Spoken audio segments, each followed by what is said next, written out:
This is my presentation for the final project. Um, in this project, our agenda is to deep dive into Amazon Bedrock and Amazon SageMaker as services, which are very powerful services provided by Amazon for the AI functionalities. And First, the agenda is that we will deep dive into these services, look at their capabilities, what each of these services do, and then in the process, we'll create a chatbot utilizing one of the pre-trained large language models. So let's start with Bedrock. Amazon. So I have my screen open to Amazon Bedrock, but here's how you we go from there. You search in AWS console home and search for Bedrock, and that's when you click on this link. This is what opens. So so to get started, so Amazon Bedrock is a very powerful platform which in itself has a lot of capabilities, and they are pre-trained or pre-configured towards like a marketplace. You can subscribe for a new model, you can train your own model, you can fine-tune any large language models. You can test those models. We can, and then we can also do our billings.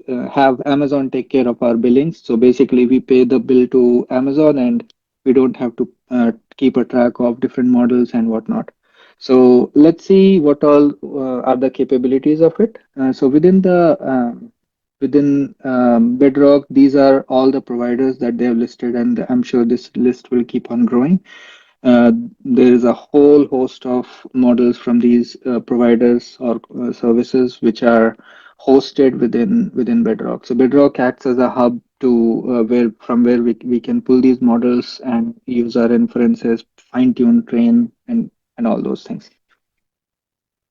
Now, let's see what is a foundation model. So, foundation model is something where we have all these models created, which are basic models that most of us are also familiar with. Like, there's a lot of hype around these.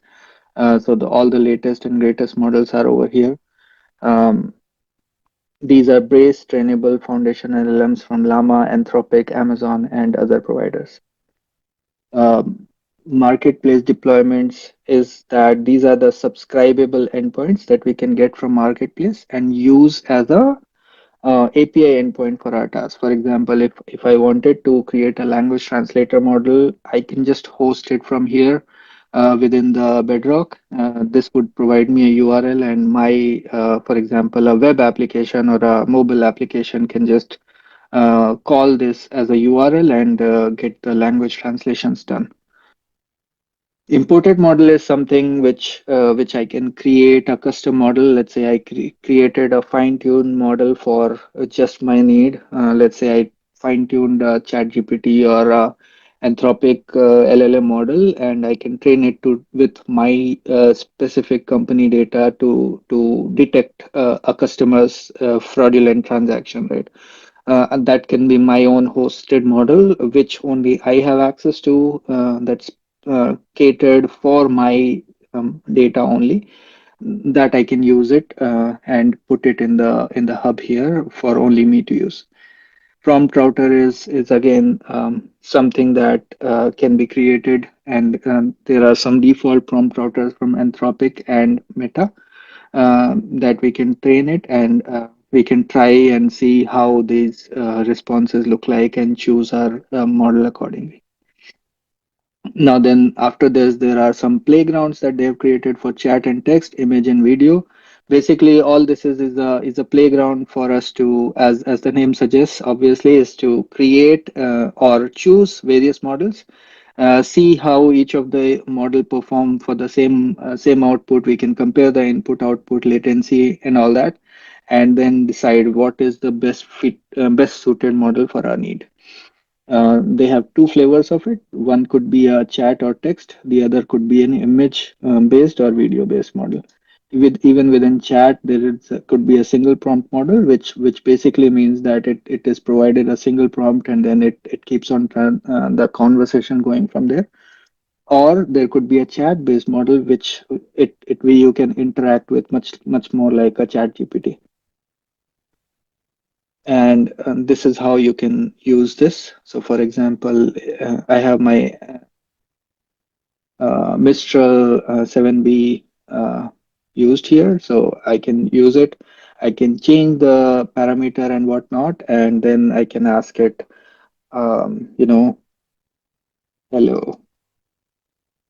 It'll think and it will just interact with me and answer from the Mistral. So what's amazing over here is that I did not directly subscribe from Mistral. I didn't have to configure and or see how the Mistral would work for the same input with something else. For example, I can test it all here and decide what model is suited for my specific prompts, and then I can use those for my needs. Now let's jump into something called, now that we are using this model, let's see how I can subscribe for these models. So I'll go to model catalog, and for example, let's say I want to use Cloud 3.5 IQ. I can just go here. It'll provide all the API request and sample for this, but I don't need to worry about that. What I'll do is I'll just go back here, click on these three dots, and say modify access. What this does is it is going through Amazon's marketplace, and here I can choose whichever model I want to use. So Mistral, you can see I already have access. For example, if I wanted to use like a high uh, cloud sonnet, um, I can search for it. I can select this. I can request access to it, and boom, I have access for it. I may have to fill in some information depending on the model and the requirements, but that's all I need to do. Once I get approval for it, I have access to that model, and then AWS takes care of billing and everything, and I just get one bill for my entire AWS, of course, depending on the billing and all that. Um, all right. So after this, let's see into some jump into builder tools. There are builder tools which are like agents, flows, knowledge base, and prompt manager. So agent is something that will look into these. But what I wanted to, I mean, in my opinion, from what I'm observing, is I think the builder tools are also being moved towards the SageMaker platform. So we'll deep dive into that over there and look into how those are being used or created to used to create these different agents and knowledge base. Um, uh, um, yep. So let's see. Let's see what is a knowledge base actually. So knowledge base is something like a Q&A knowledge base. So for example, let's I mean, if my company has a whole host of documentation on Confluence, and I want to create a chatbot based on that knowledge, I can have Amazon crawl my whole entire Confluence, um, depending on the needs, right? And create a knowledge base out of it, and then basically that knowledge base is passed into a vector store, and from there another model, whatever is being used by my chatbot, will be referencing this knowledge base and answer my questions based off of that particular set. So let's see how we can create a knowledge base. I'll say create with a vector store, and then I have an option to choose Amazon S3 web crawler. So S3 is basically I can put my data in an S3 bucket, and this can keep polling that and updating my knowledge base. I can do a web crawler where I can just provide a URL for a web page which is publicly available, and Amazon has a services to crawl it and pull data out of it. So let's say I choose a web crawler. I go next and I say, you know, www.nasa.com.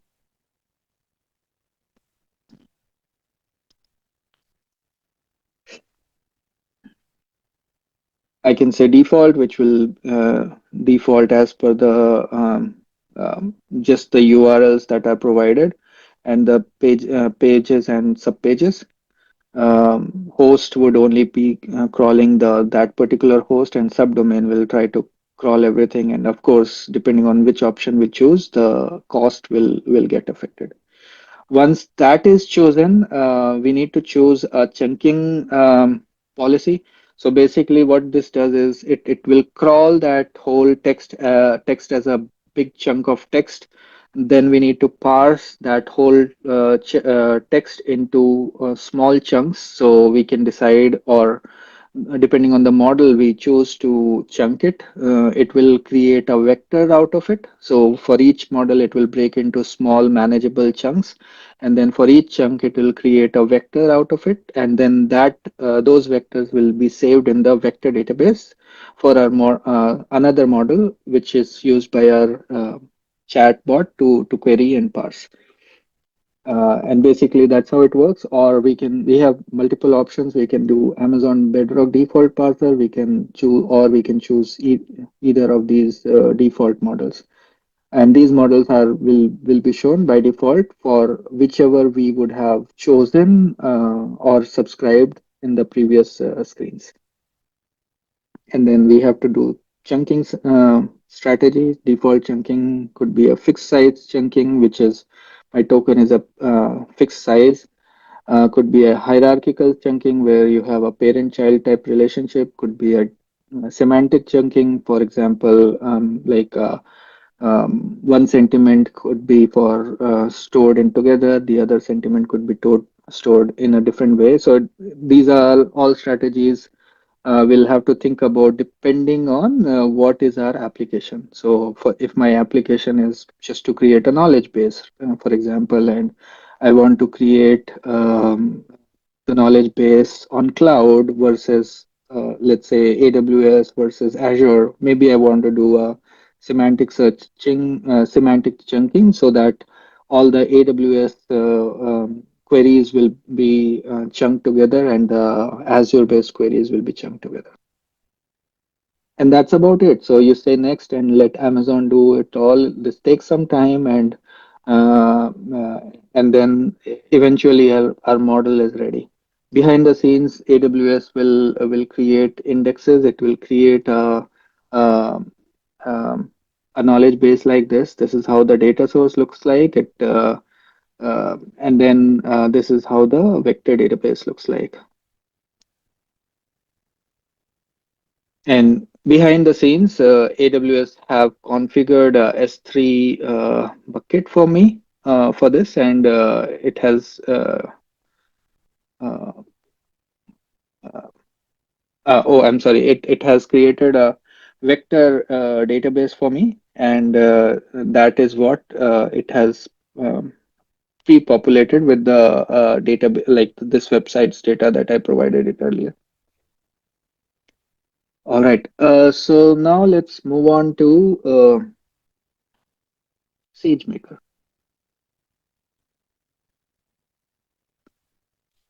So SageMaker is basically this whole, in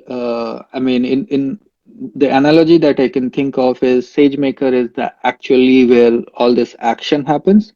So we can use the Bedrock as a hub to take all those models, and then SageMaker provides all the compute functionalities where we can pull those models and train it or create the real world applications utilizing those. So in order to start with SageMaker, we'll have to first come here, create a unified studio domain. So we will have to create a SageMaker domain first. This takes a couple of minutes, so I have created the domain already.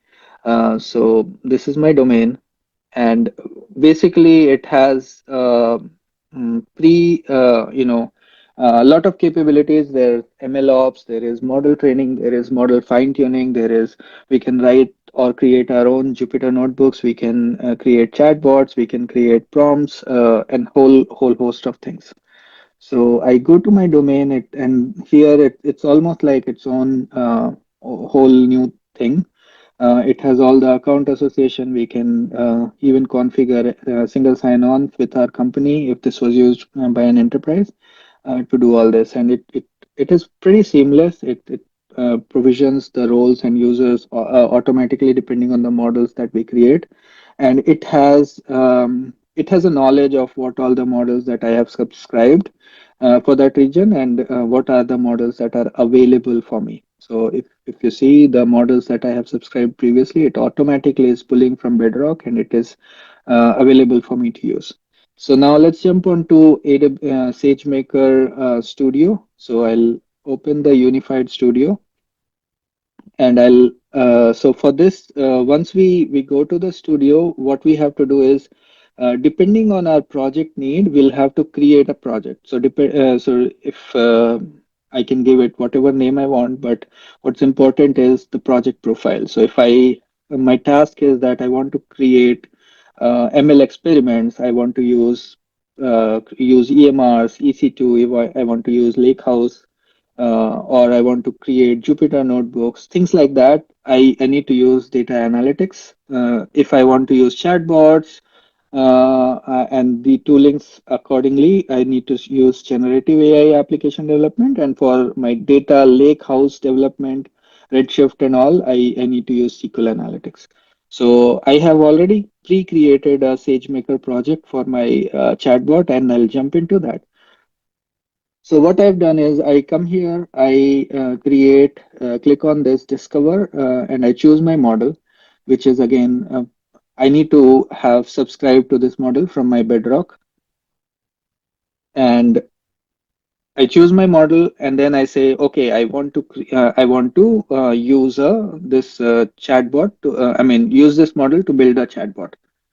So I'll select my Mistral 7 billion instruct model, and then it is telling me that okay, create the model, right? So it is saying providing some quick prompts upfront, but we can tweak these prompts and decide to initialize this model accordingly.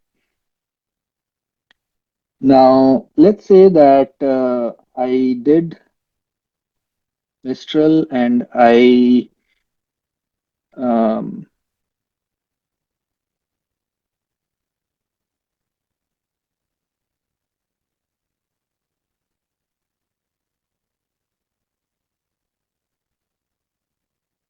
let's say we go to the generative AI playground, we go to the choose our model, and go to the model catalog.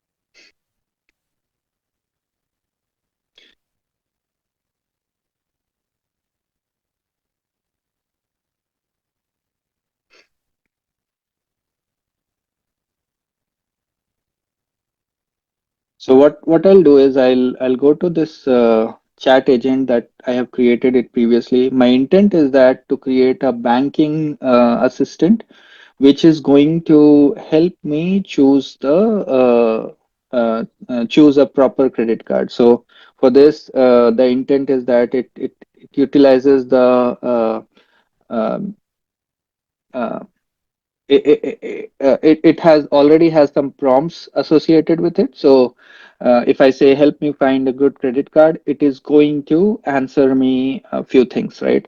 It is going to help me answer and find a credit card for myself.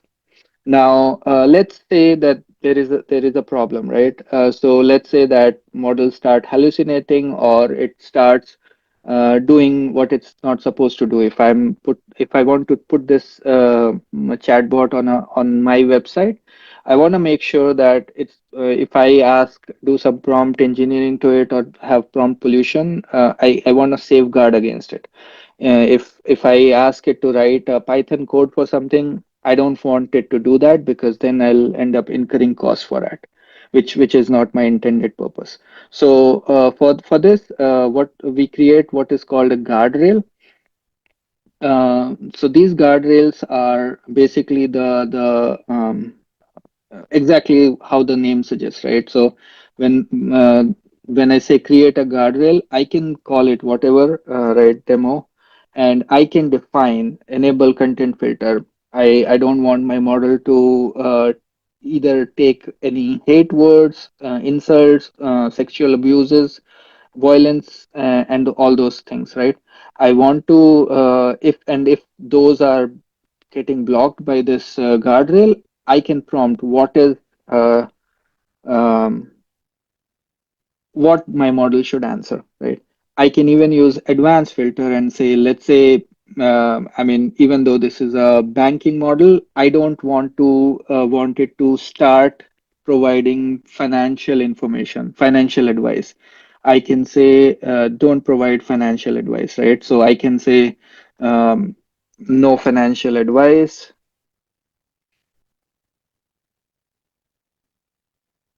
no investment advice, and I can provide this as a prompt, and then it will block those. So this all takes some time to create, but I have pre-created those. So let's jump into the demo right away, and then we'll see how it works.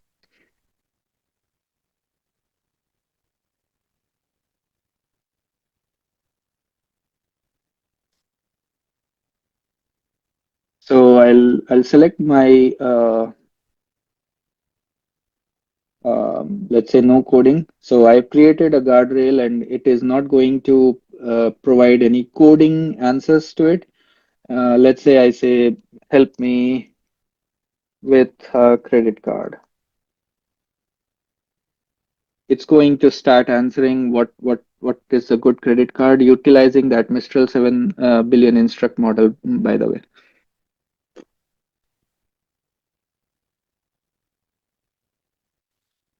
Now, let's say that suggest I ask it, help me write Python code for Fibonacci. Now, mind you, if I'm putting this chatbot in my website for chatting, I don't want somebody to start misusing this to for some other purpose, which is not intended purpose for this model. So this is how I stop it. Similarly, if there is a profanity or anything like that, this model will catch it and stop it. Now, let's say I ask it, okay, suggest some action movies.